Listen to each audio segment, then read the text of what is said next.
뭐가 더 중요하냐? 근데 제가 좋아하는 작가들이 다 작업실이 요만했어요. 작품의 되게 작았죠. 뭐 모란디, 뭐 한평, 이제 크로브드에도 아직 막 2평짜리 집에서. 아니, 선생님은 이제 건축이라는 구체적인 쓸모가 있는 일을 하시는 일이고, 나는 아무데도 쓸모가 없는 일을 하는 사람 같아요. 근데 역으로 치면은 선생님이 되려 좀 자유로우실 수 있고요. 저희는 되려 조건적이 되니까. 그렇죠. 굉장히 그거는 또 저희 나름대로 부담스럽죠. 그래서 건축가를 제가 흠모하고 동경하고 좋은 건축가 선생님에 대해서 존경하고 그럽니다. 네. 많은 건축가 선생님들도 이제 조각이랑 또 다른 장르 예술을 보면서 영감을 많이 얻으시는 경우도 있고, 또 이제 그 건축 자체에서 얻는 경험이나 이런 것들이 또 조각 안에서 구현될 수도 있고 해서 서로 굉장히 연관이 되는 예술인 것 같아요. 모르겠어요. 건축가들이 조각에서 받는 영향보다 조각가들이 건축가들한테 받는 영향이 더 많지 않을까 하는 생각이 들어요. 저는 반대로 생각해요.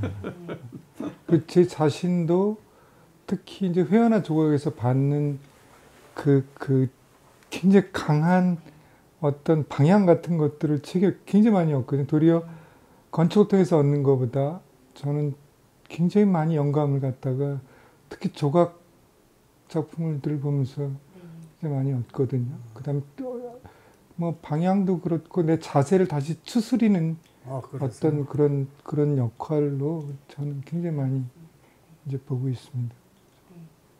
그 허버트 리드라는 영국의 그 아나키스트이자 아주 저명한 미술 이론가, 젊었을 때 그 선생님 책을 읽으면서 공부를 했는데, 그 조각의 역사라는 책을 보니까 건축과 조각은 뿌리가 같다. 같은 출발을 한다. 그런데 그 말이 그동안 몰랐어요, 잘. 그런데 뭔가 설계를 하고 짓고 뭐 이러는 과정이, 그것이 굉장히 깊은 사유를 요구하고 인간의 그 생존과 관계된 굉장히 중요한 일을 하는구나 하는 점에서 조금 이해가 된 부분이 있었어요. 네. 그래서 그래도 건축가가 좀 더 그 어려운 문제를 잘 푸는 분들이고, 우리는 정말 없어도 아무 문제 없는 일을 우리는 괜히 매달려서 푸는 사람 같고 그런 생각이 들 때가 많습니다. 그 사치가 저는 너무 부러운 거죠. 그렇죠. 그래서 굉장한 사치죠. 그렇죠. 구체적인 건축이나 집 이런 것들이 없어도 우리는 얼마나 그 대자연에 펼쳐져 있는 어떤 그런 데에 뭐 어떤 상태를 이렇게 관찰하게 되면 말할 수 없는 그런 것들이 이렇게 오는 경우가 있죠. 그리고 아무 소용없는 그 건축 비슷한 거를 그런 대지에다 세운다든지 이러는 거, 주변과 전혀 관계없는 경우도 있죠. 그 장소와 관계는 있지만 먼 주변과는 관계없는 그런 일들도 사례들이 있는 것 같아요. 그런 경우에는 이제 건축물이기도 하지만 한편으로는 이제 대지에 있는 조각이라고도 그럴 수 있죠.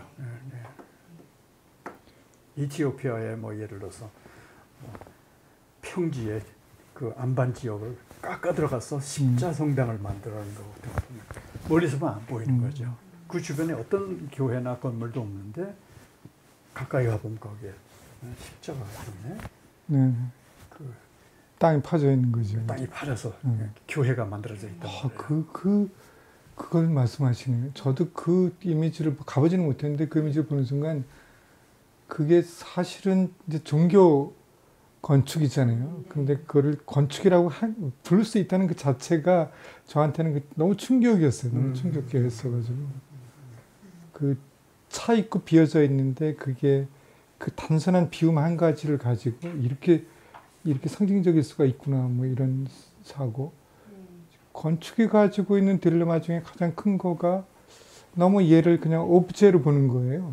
그리고 그 다음에 그 오브제가 또 마련해주는 경험하게 하는 내부 공간들을 그리고 이제 외부적으로는 형식으로 보여지고 내부적으로는 공간을 보여주는 거의 국한다는 거가 저는 조금 개인적으로 이렇게 이렇게 좀 벗어나고 싶은 거죠. 건축은 굉장히 관계적인 거거든요. 상대적인 거고. 근데 그거를 이렇게 절대적인 걸로 이렇게 보는 순간에 저는 뭔가가 잘못됐구나라는 생각이 굉장히 많이.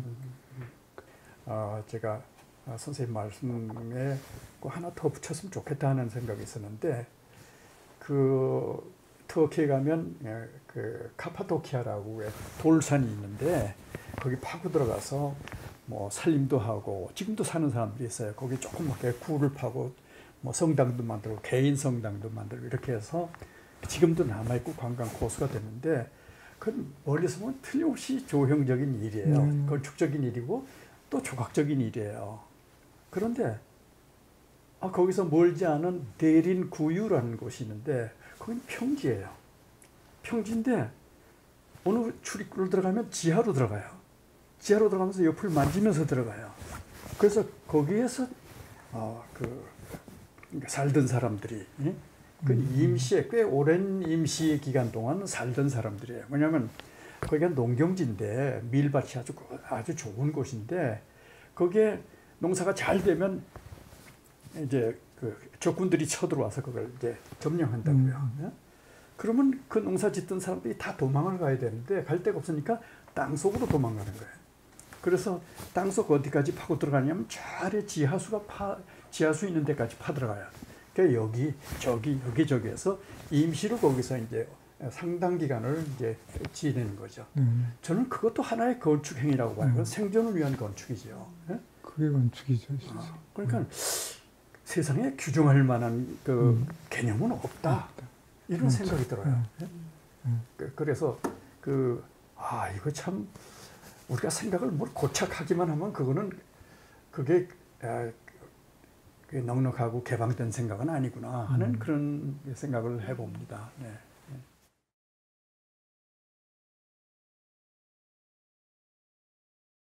그냥 굉장히 직접적인 이제 어휘로 한다면 건축에서 굉장히 중요하게 가장 이제 건축은 이제 일단 클라이언트를 만나거나 어떤 이제 그게 개인이 아니어도 어떤 조직이거나 이제 그런 분들을 만나서 같이 이제 소위 말해서 협업을 하는 작업인데, 그 협업하는 과정에 가장 많이 등장하는 어휘가 뭐냐면 건폐율과 용적률이에요. 그러니까 이 땅에 얼마만큼 카바를 하고 얼마만큼 질 수 있느냐가 이제 소위 말해서 그 땅의 가치를 도리어 대변하는 듯이 막 그렇게 되잖아요. 근데 헤이리 같은 케이스에는 하나의 마을이었고요. 그 다음에 뭐 그게 과거에는 농경지와 구릉지에다가 짓는 거였기 때문에 사실 이제 총 치면은 거기에 도로라든지 이런 인프라를 깔고 그 당시 그 법규가 허용되는 그 건폐율을 따지고 보면은 실제로 그 총 원지에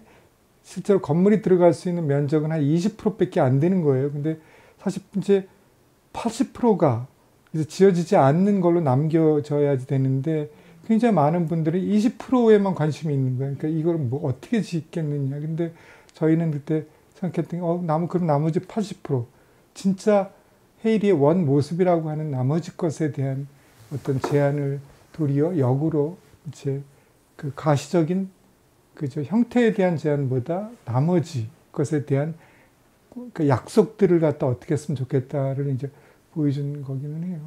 그래서 그만큼 뭐 이렇게 중요한 것 같고요. 그런 것들이. 아마 그냥 이어서 얘기를 하자면 건축에서 또 이런 말을 또 평론가들이 굉장히 많이 해요. 일관성에 대해서.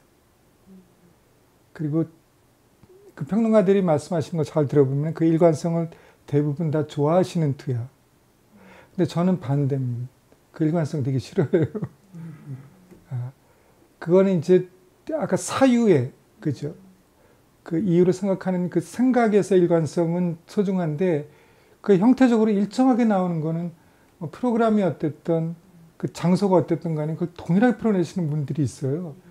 그리고 그 풀어지는 그 아름다움에, 그 순수한 아름다움에 매료가 돼가지고 막 그거를 칭찬하시는 분이 있는데 저는 그거 되게 싫어요. 그건 뭔가가 틀렸다고 생각을 하는 거죠. 그러니까 그 사유가 짧은 거죠. 자기를 표현하려고 하는 게 더 앞장서 있었지. 그 장소성이라고 하는, 그리고 나에 주어진 프로그램을 자기가 어떻게 번역하는가는 굉장히 많이 이제 경시되어 있는 그런 자세들 아닌가. 조금 뭐 디테일이 좀 안 맞거나 좀 거칠더라도 그 상황에 맞는 자기 번역을 이렇게 보여주는 게 저는 또 중요하다라고 보는데, 이제 그게 세련됨으로 이제 다 커버가 되면서 이제 이런 거는 저는 조금 이 풍문들이 잘못되고 있구나라는 생각이 들구나. 굉장히 중요한 말씀을 하셨어요. 그리고 우리 현대 미술에서도 보면 스타일이라는 거를 이제 작가가 하나 만들어 놓으면 그 스타일을 벗어나지 못해요. 끊임없이 자기 모방을 한단 말이에요. 근데 최초의 생각은 좋았을 거예요. 그거는 뭐냐면 사유가 괜찮았기 때문에. 근데 그 사유가 그 스타일을 반복함으로써 다친 사유가 되어버리는 거죠. 그렇죠? 그래서 향기가 없는 작품들이 많아요.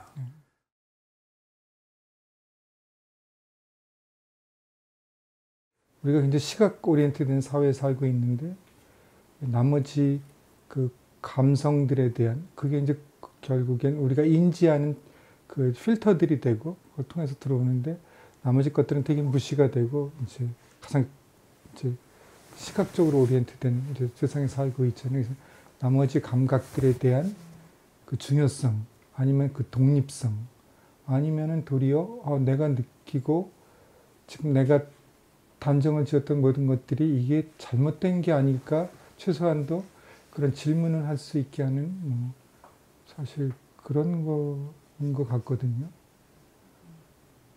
이제 저는 이런 비유를 많이 드는데, 예를 들어서 도서관을 설계를 하기 위해서 그 기존의 도서관들, 잘 돼 있는 도서관들의 자료를 이렇게 보는 것보다 그저 도서관이라고 하는 것에 대한 질문을 시작하는 거가 이제 저한테는 굉장히, 예를 들어서 사례로 좋은 기회가 한 번 있었는데, 제가 도서관을 설계를 하는 과정이 있었어요. 근데 제가 아신 분이 오셔가지고 이제 저한테 주었던 질문이, 책을 펼쳤을 때 인간의 오감 중에서 어디가 제일 먼저 반응하는 줄 아냐고. 근데 나는 그냥 아무 생각 없이 시각이라고 답을 딱 주는 순간에 머릿속에서 틀린 답이구나. 그래서 물어보지도 않았을 텐데. 근데 이제 그분의 답은 후각이래요. 그 책을 펼쳤을 때 그 냄새가 가장 기억에 오래 남고, 그게 이제 그 책의 경륜도 얘기를 하고, 그다음 책의 내용까지도 대충은 이게 굉장히 의식적으로 이렇게 암시를 한다고 하는데, 하여간 그 질문과 대답하는 그 총 과정을 통해서 제가 느꼈던 게, 내 사고가 틀렸구나. 그러니까 내가 뭔가를 잘못 생각해 왔구나라는 거를 그 질문 하나가 굉장히 많이 깨닫게 해준 것 같아요. 그래가지고 그때 저는 그 순간을 못 잊었어요. 그 순간에 제가 봤던 사물, 그 방에서, 그 환경에서 내가 느꼈던 모든 컬러들이 갑자기 달라져 보기 시작을 하더라고요. 근데 굉장히 묘한 경험이 있었어요.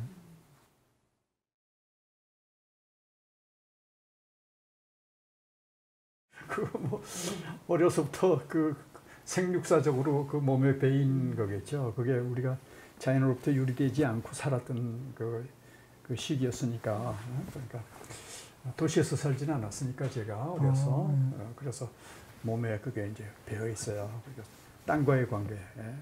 그것은 너무너무 부지불식간에 내 몸에 이렇게 배어 있는 거죠. 과일을 딴다든지, 살구나무에 올라가서 살구를 딴다든지, 장독을 설치한다든지, 비가 오면 빗물을 흘러가기 위해서 조그만 개울을 만든다든지, 눈이 오면 눈을 싸서 미끄럼틀을 만든다든지, 그 모든 것들이 사실은 어떻게 보면 그게 민속학적이고 인류학적인 문제가 아닌가. 그런 것들이 더 범위가 넓지 조각사에서 보는 그 좁은 통로를 벗어나는 길이 그런 자원을 활용하는 게 더 좋지 않을까. 이제 그런 생각을 하다 보니까 이제 보는 것 못지않게 촉각도 중요하고 냄새도 중요하고 뭐 등등 이제 그런 생각을 한 거죠. 예. 제가 외국에 있을 적에 어느 동산에 올라가서 조각을 계속 해야 되나 말아야 되나 고민한 적이 있었어요. 근데 멀리 고속도로에 차가 지나가는 소리가 바람결에 들려요. 저기 또 흙숲에서 불어오는 바람 소리가 들려요. 근데 제 심장에서 피가 돌아다니는 이 핏줄을 돌아다니는 이 소리가 들려요. 뭐 환청이겠죠. 근데 그 먼 8,000km가 떨어져 있는 조선의 땅에서 우리 한국 땅에서 그것도 1000년 전에 올렸던 에밀레 종소리가 이렇게 들리는 거거든. 그 바람 속에 섞여서 들리는 거예요. 들린 듯 했어요. 그래서 이걸 하나로 뭉뚱그리는 방법이 없나. 이 소리 이걸 하나 뭉뚱그려 보자. 이게 뭘까.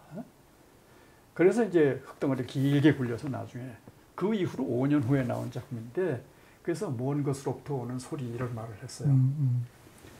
에밀레 종소리는 그 표면에 그 왕 임금님에 대한 그 칭찬이 들어있고 그 옆에 대저 이 세상에 진리가 있는데 그걸 표현할 길이 없어 이 종소리로 대신한다. 그래서 띵 하고 치면 그 소리가 멀리 가는 거죠. 지금도 그 소리는 어디에 살아있는 것 같아요. 뭔가 이게 1000년이 지나도 이게 근사한 거예요. 이게 이런 세상이 있구나. 우리가 인지하지 못하는 세계가 있구나. 우리가 너무 짧게 너무 가까운 것만 보는구나.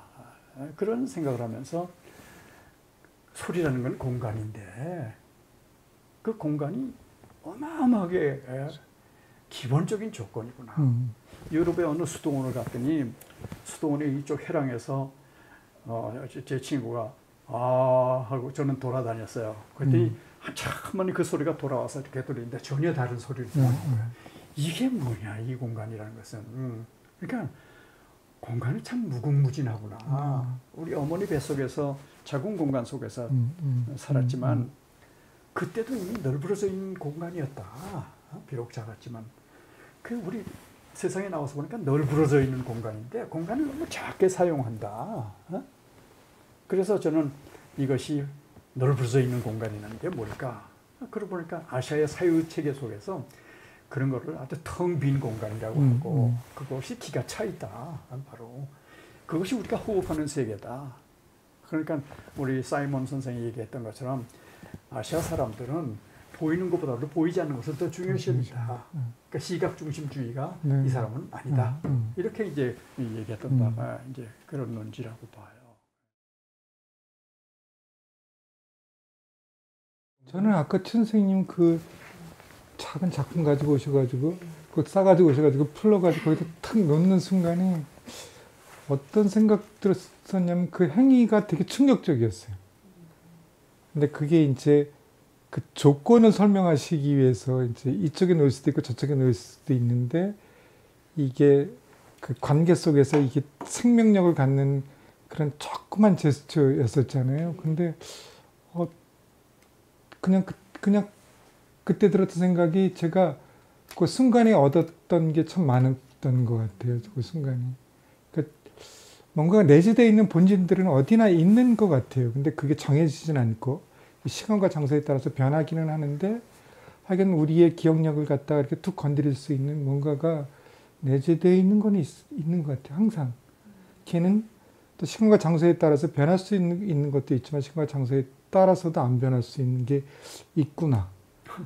그래서 그 본질적인 것은 무엇인가라는 게 아까 조금 질문이 들더라고요. 근데 그걸 내 작업에서 찾을 수 있다면 뭘까? 막 그 생각이 조금 들기는 들었어요.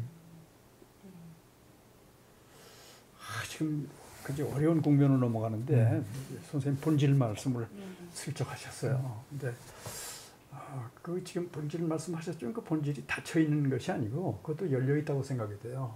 그래서 그 개인을 통해서 그 개인은 벌써 우리 이 DNA 속에 어떤 집단 무의식이 형성되어 있잖아요. 이게 조상 대대로 내려오는 인류사적인 이런 것들이 배어 있단 말이에요. 그런데 그런 개체가 어떤 정황에 따라서 어떤 공간에 따라서 어떤 시기에 따라서 그 사물이나 진료를 보는 눈이 다르게 나타날 수 있다라고 봐요. 그래서 본질도 저는 여러 개가 아닌가. 너무 본질을 하면 본질이 여러 개가 아니면 본질이 억압을 하는 경우가 있어요. 우리가 억압받기 위해서 태어난 존재는 아닌데 자꾸 에센셜이 뭐냐, 굉장히 소중하죠. 네가 생각하는 그 생각의 본질은 뭐냐, 이걸 얘기하는 건 좋은데 그렇게 얘기해 줄 수 있기보다는 이렇게 표현하면 안 될 거 없잖아. 저렇게 표현하면 안 될 거 없잖아. 그래서 신라시대 때 원효 스님 같은 경우에는 자연스럽지 않은 게 크게 자연스러운 것일 수 있다. 그리고 불교에서는 비법이 곧 법일 수 있다. 비비법 이런 말도 해요. 그러니까 얼마나 생각이 아주 그냥 확장되고 넓어져요. 그래서 그 본질에 대해서 생각을 안 해도 바보지만 본질만 너무 붙잡고 들어져도 그것도 꽉 막힌 존재가 되지 않을까라는 그런 생각을 작가로서는 해봅니다. 반성적으로 해보는 겁니다. 그러나 건축은 이어서 한목적적인 일이기 때문에 본질을 얘기하면 그게 명쾌하게 정리가 좀 될 수 있다고 봐요. 그래서 작가가 얘기하는 조각가가 얘기하는 이런 거하고 조금 다를 수 있다고 봅니다. 결이 조금 다.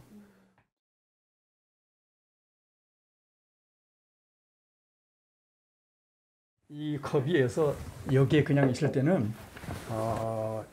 이것과 이것이 예를 들어서 식탁에 있을 때 하고 좀 다르잖아요. 그런데 이거는 다르면서도 같아요. 그런데 제가 만드는 물건은 비로소 이것이 이렇게 만들어서 어디에 놓일 적에 만들어진 과정이 이것과 서로 상관적으로 만들어진다는 점이죠. 이건 아무 상관없이 만들어졌어요. 이것과. 그죠? 이건 그냥 공장에서 여러 번 찍어낸 도자기예요. 그죠? 근데 저는 그 바닥에서 굴렸다 할 때는 흙의 무게, 습도, 중력 이런 것들이 작용하는데 제가 거기에 제 체중을 실어서 굴리다 보면 바닥이 밀어내는 힘이 형태를 만드는 거예요. 네? 제가 그 형태를 이렇게 모델링해서 만드는 게 아니고, 그러니까 그 작품의 표면에는 그 바닥에 불려진 시간과 공간이 거기에 그대로 기록되는 거죠. 그러면서 형태는 여기서 스판테이니어스하게 이렇게 만들어지고, 그러니까 그것이 전시의 공간에 가면 마치 그 바닥 공간에서 굴려져서 만든 것처럼 그런 그 공간에 이제 그런 교호작용이 일어나는 거죠. 그러니까 이 공간은 떠날 수가 없는 거예요, 이거를. 이 공간을 떠날 수가 없는 거죠. 제가 손 안에서 굴렸다면 이거는 아까는 수평적으로 굴러다니는 공간인데 이거는 손 안에서 굴렸기 때문에 이 물질과 에로스죠.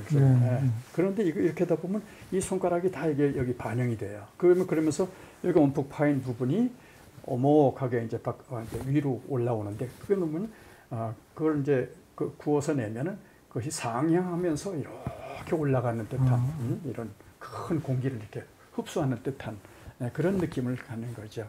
그런 데에 대한 관심을 사이몬이 아마 그렇게 썼을 거예요. 그럴 생각을 다 하죠. 과정을 설명해 주시니까 너무 부러워. 이 모든 게 다 이렇게 완결성을 갖게 되잖아요. 이렇게 과정들이 갑자기. 그런데 선생님은 너무 이제 겸손하시게 말씀하는 거고, 선생님이 정성을 들여서 그 생각을 그 선생님의 건축적 사유를 실현한 그 건물은 거기 사는 사람이 거기에 적응하면서 삽니다. 그 점이 또 이제 그렇죠. 우리 조각하고 좀 다른 거죠. 적응하면서 그 가치를 사용자들이 만들어낸다고 봐요. 그러니까 그 심하게 그렇게 말씀하지 않으셔도 됩니다.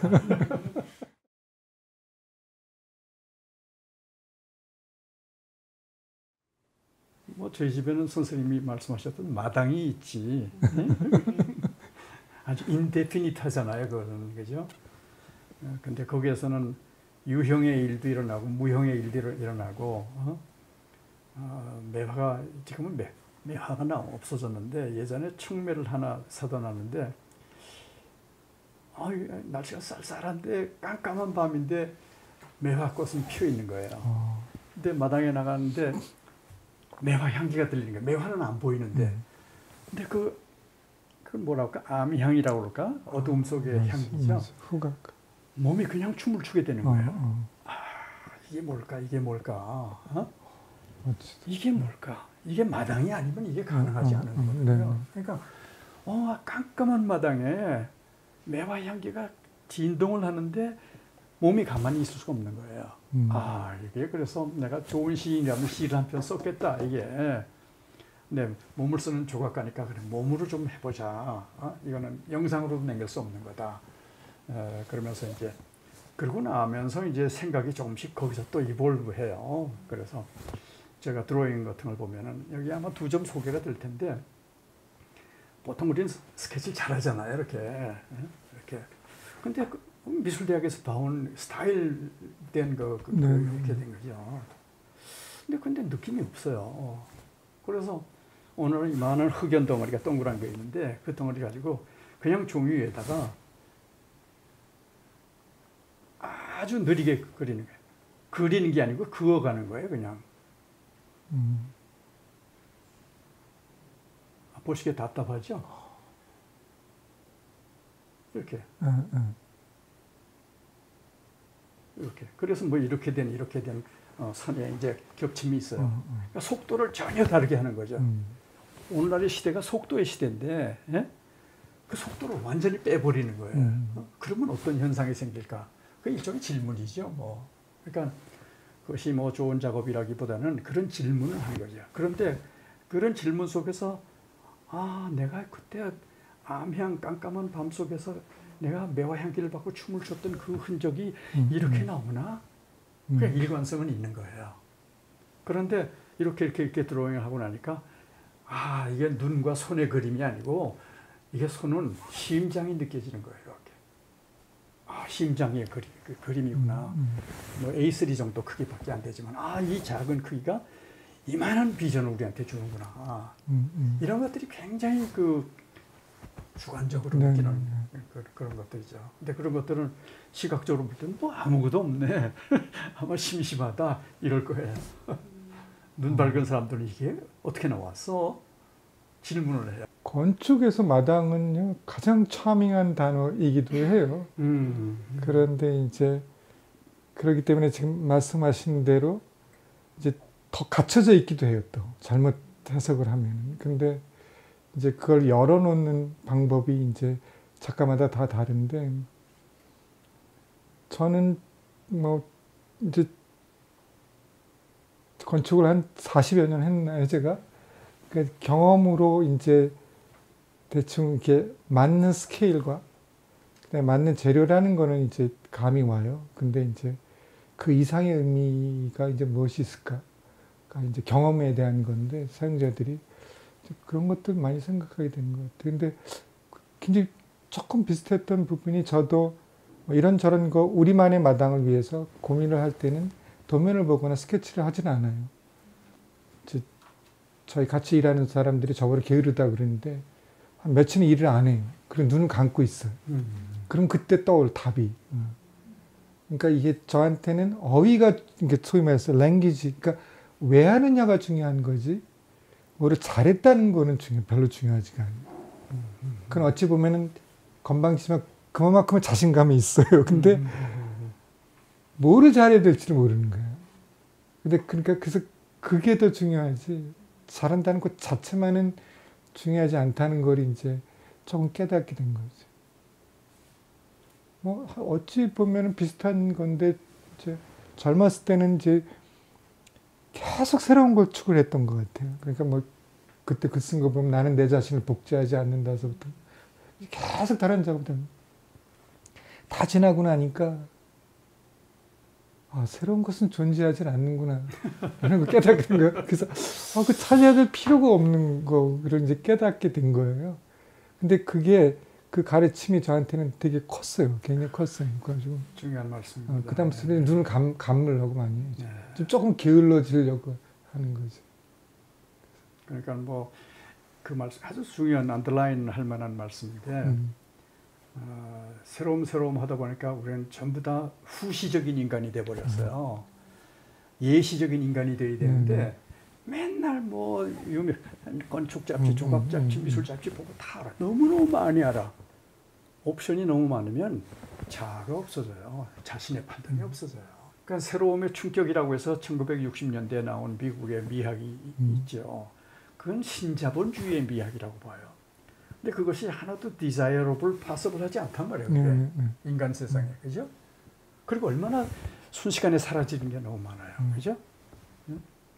그러니까 그걸 우리가 얼마나 버티면서 그걸 그 말로만 할 게 아니라 작업으로 증명할 수 있느냐?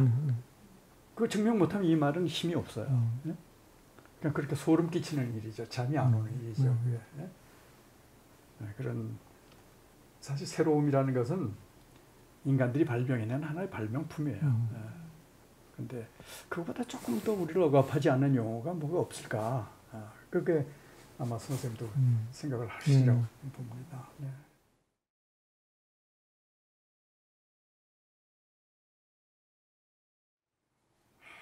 참 어려운 질문인데요. 이제 제 고백, 제가 에세이를 하나 쓰게 있는데,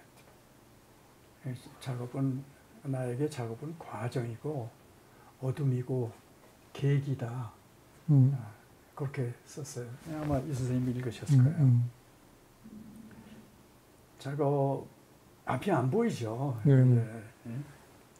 앞이 안 보여 정말로. 그런데 어려운 풋이 앞이 안 보이지 인생이 진행되는 게 아닌가. 응?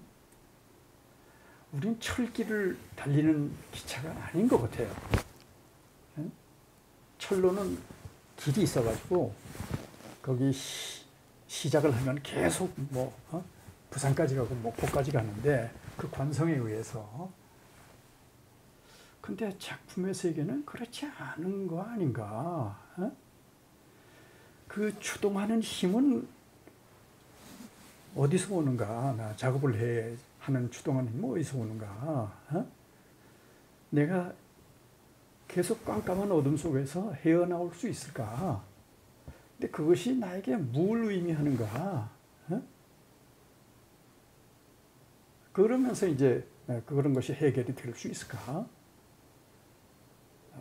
가지 않은 길인 껌껌한 데서 최초로 밟는 데서 나오는 게 아닌가. 그런 생각까지는 해봐요. 그러나 그것이 구체적으로 어떻게 전개되는지는 보이진 않아요. 이게 솔직한 고백입니다. 그러면 이제 요령은 하나 있어요. 내가 제일 처음에 했던 작업으로 다시 돌아가는 거예요. 내가 제일 처음에 무슨 작업을 했지? 그때 왜 손으로 이렇게 팠지?